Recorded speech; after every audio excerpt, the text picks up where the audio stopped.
मद्यं मांसं तुलशुनं पलाण्डुं शीघ्रमेव च श्लेष्मान्तकं विड्वराहं भक्षणे वर्जयेत्ततः।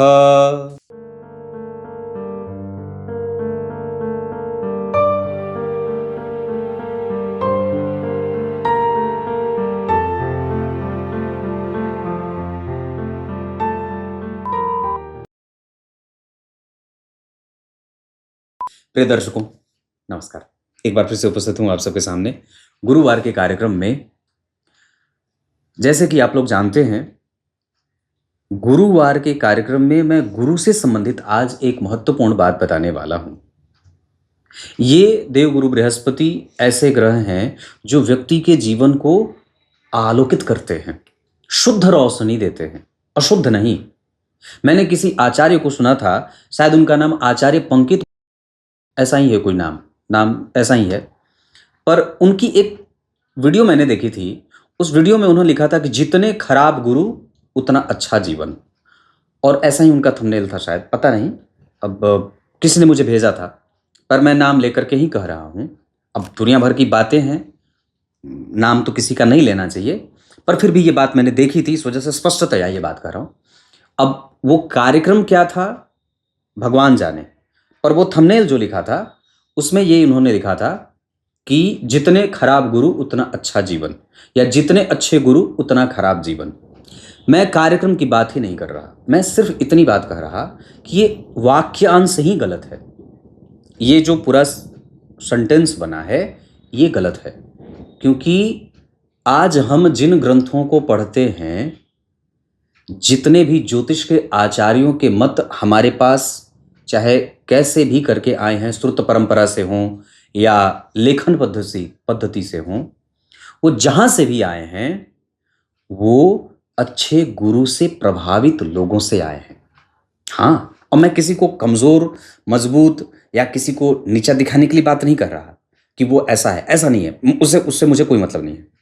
पर मैं ये बात कहता हूं कि वो बात कितनी सही है ना, कि आप मैंने उस कार्यक्रम को देखने के तुरंत बाद एक कार्यक्रम बनाया था जो मैंने अपने YouTube के होम पेज पे लगाया था, जितने अच्छे गुरु उतना अच्छा जीवन।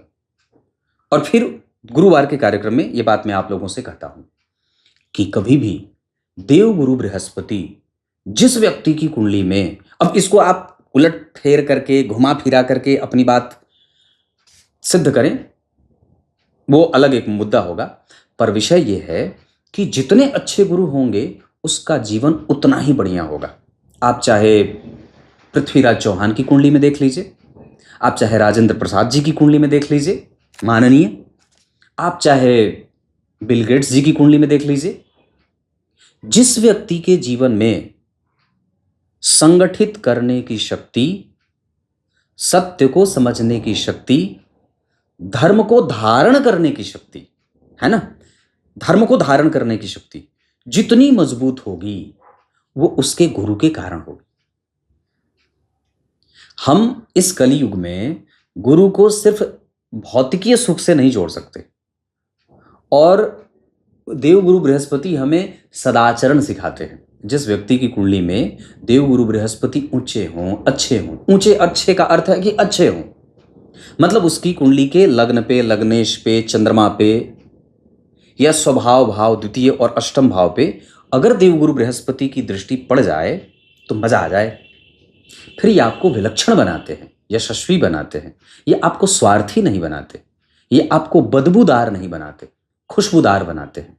सुगंध होती है, व्यक्ति का मस्तक चमकता रहता है।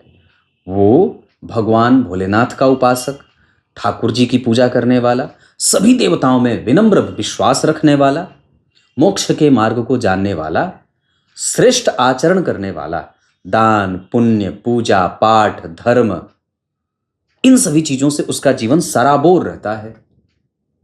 और ये सब आंतरिक जो सुख की स्थिति होती है, ये गुरु जो होते हैं वो बाह्य सुख से ज्यादा व्यक्ति के आंतरिक सुखों के दाता होते हैं। आंतरिक सुख क्या होगा और बाह्य सुख क्या होगा, पहले इसको आपको एक व्यवहारिक धरातल पे ही समझा दूं। बाह्य सुख है कि व्यक्ति के पास संतान है, बाह्य सुख हो गया, समाज ने उसको देखा कि उसके पास एक संतति है, और आंतरिक सुख ये है कि वो संतति भी संस्कारी है, तो उसको अंदर से भी सुख मिल गया कि भाई इसके संतति तो है। तो गुरु का बाह्य प्रभाव क्या मिला, गुरु के बाह्य सुख क्या मिले कि उसको संतति हो गई, पुत्र संतान हो गया। और उसका आंतरिक सुख क्या मिला कि उस संतति से उस पिता के संबंध भी अच्छे हैं और वो संतति भी संस्कार से युक्त है और उसके संबंध अपने पिता से अच्छे हैं। तो ये दोनों देवगुरु बृहस्पति इसी वजह से आंतरिक और बाह्य दोनों ही सुखों के सूचक हैं। अब जब आप किसी भी तरीके से इनको गोल मटोल घुमाने लगते हैं, ये दीर्घकाय ग्रह हैं, दीर्घकालिक ग्रह हैं, 12 महीने 14 महीने 15 महीने तक ये एक जातक को बड़ी मजबूती से उसके अंदरूनी मामलों को प्रभावित करते हैं, उसके चरित्र को प्रभावित करते हैं, उसके सुखों को प्रभावित करते हैं, उसके ज्ञान को प्रभावित करते हैं, उसके धर्म को प्रभावित करते हैं। तभी तो आपने कभी देखा होगा कि एक व्यक्ति के जीवन में जो भयंकर नितांत ही नास्तिक था, गुरु के दशा में आते आते वो बिल्कुल ही सभ्य, सौम्य और मधुर हो जाता है। ऐसा क्यों होता है? क्योंकि उसकी कुंडली के देवगुरु बृहस्पति बड़े विलक्षण हैं। और मैं आप लोगों को यही बात हाथ जोड़ करके ये विनम्र प्रार्थना पूर्वक ये बात करता हूँ सभी लोगों को। मैंने ये बात कही कि ग्रहों को हम कई बार अपना कार्यक्रम चलाने के लिए और अपने आप को अलग सिद्ध करने के लिए, ग्रहों को अलग तरीके से परिभाषित करने के लिए हम कई बार ग्रहों के मूल स्वरूप से उसकी परिभाषा को बदल देते हैं। जरा ध्यान से समझिए। तो नवग्रहों में जो देवगुरु बृहस्पति हैं वो वामनावतार हैं, वामनावतार है।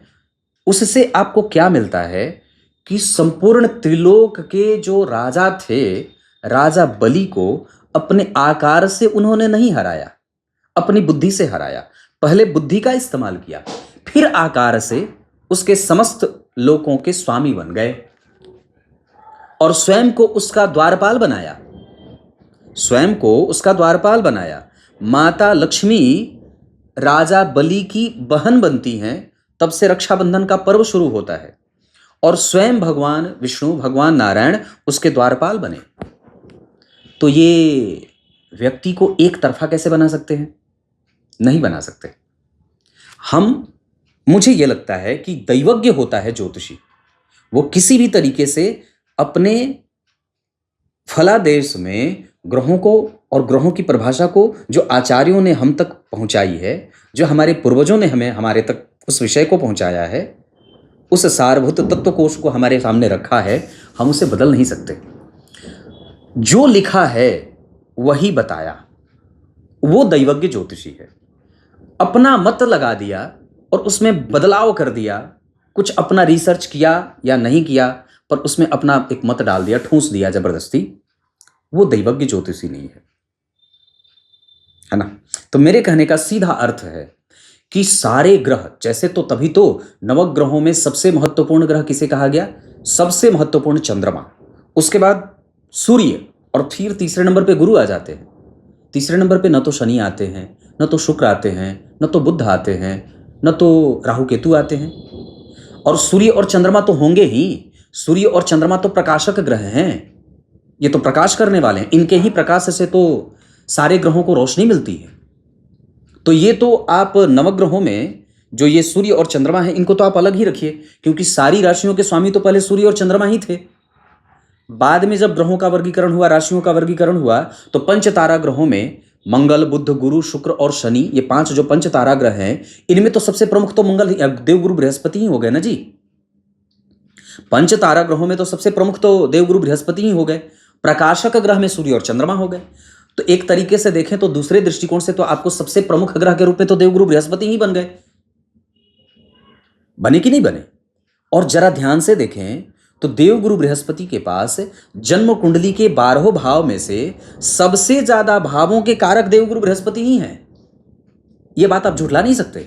लग्न के अधिपति, लग्न के कारक, धन के कारक, सुख के कारक, संतान के कारक, भाग्य के कारक, यश और प्रतिष्ठा के कारक, लाभ के कारक, इतना सारा कारक क्षेत्र तो किसी ग्रह को नहीं मिला है। स्वयं भगवान ग्रहों के राजा सूर्य होते हैं, उन्होंने अपना कारक क्षेत्र सिर्फ एक लग्न रखा है। बाकी तो ये बात मैं इतना इसलिए कह रहा हूं और इतना आपको इसलिए समझाना चाहता हूं कि एकमात्र देवगुरु बृहस्पति, अब जरा ध्यान से देखिए, किसी भी व्यक्ति की कुंडली में अगर सिर्फ नवम भाव मजबूत हो, यह आचार्य वैद्यनाथ का सिद्धांत है, ये मेरा नहीं है। मेरे जैसा छुट भैया जो ज्योतिषी है, जो उंगली पे मसल दिया जाए, मेरे जैसा ज्योतिषी ये बात कह ही नहीं सकता, और मेरे जैसा तो नापाढ़ अनपढ़ गंवार बालक तो कुछ बोल ही नहीं सकता है। पर ये मत जो मैं आपको बता रहा हूं, इस पर मैंने कार्यक्रम भी बनाया था कि जन्म कुंडली के 11 के 11 भाव खराब, किसी जातक की कुंडली में 11 के 11 भाव खराब और सिर्फ एक भाग्य भाव अगर बलवान है, तो आचार्य परंपरा ने यह बात कही कि उस भाव के बल से उस जातक के जीवन में क्या कुछ नहीं प्राप्त हो जाता है, क्योंकि भाग्य कुछ और होता नहीं है, वो आपका प्रारब्ध है, वो आपका वर्तमान है, वो आपका भविष्य है। भाग्य भाव नवा भाव है और नवा भाव त्रिकोण का सबसे बलवान भाव है। वहीं से आपके दसम भाव की यात्रा शुरू होती है और उसी क्षेत्र का कारक देवगुरु बृहस्पति। तो आप ये कैसे कह सकते हैं कि जितने खराब गुरु उतना अच्छा जीवन? खराब गुरु मतलब भाग्य खराब, खराब गुरु मतलब पंचम बुद्धि विद्या विवेक खराब, खराब गुरु मतलब विवेक खराब होने के साथ साथ आपका व्यक्तित्व खराब, आपकी आयु खराब। तो जितने खराब गुरु उतना बढ़िया जीवन कैसे? खराब गुरु मतलब आपका मानसिक सुख खराब, चौथा भाव खराब है। अरे भाई, जिस ग्रह को इतने सारे क्षेत्रों का कारक बनाया हमारे दैवज्ञ ज्योतिषियों ने, हमारे आचार्यों ने, आप उसको खराब होने पे ये कह देते हैं कि वो खराब तो बढ़िया। कैसे खराब और कैसे बढ़िया हो जाएगा? विचार करके देखिए। तो ये तो वही बात हो गई कि जबरदस्ती रगड़ दिया और कुछ भी उल्टा का पुल्टा सिद्ध किया, और फिर कार्यक्रम चलाने के लिए जो मन में आया सो तुमने लिख दिया।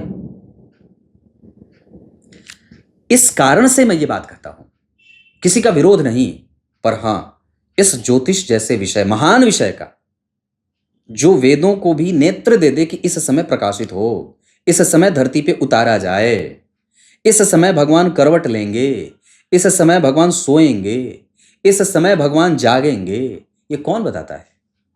इस समय विवाह होगा, इस समय गर्भाधान होगा, आधान काल ये है, इस समय भवन भूमि का सुख मिलेगा, इस समय गृह प्रवेश होगा, इस समय गाय छोड़ी जाएगी, इस समय घोड़े छोड़े जाएंगे, इस समय अश्वमेघ होगा। ये कौन बताया? देवगुरु बृहस्पति। और वो खराब हो जाएंगे तो आपके इतने सारे क्षेत्र प्रभावित हो जाएंगे भगवान, और आप उसको खराब करके किसी कलयुगी व्यक्ति के जीवन को ये बता देंगे कि नहीं, तुम्हारी कुंडली में गुरु खराब है मतलब अच्छा हो गया। वो अच्छा क्यों होगा?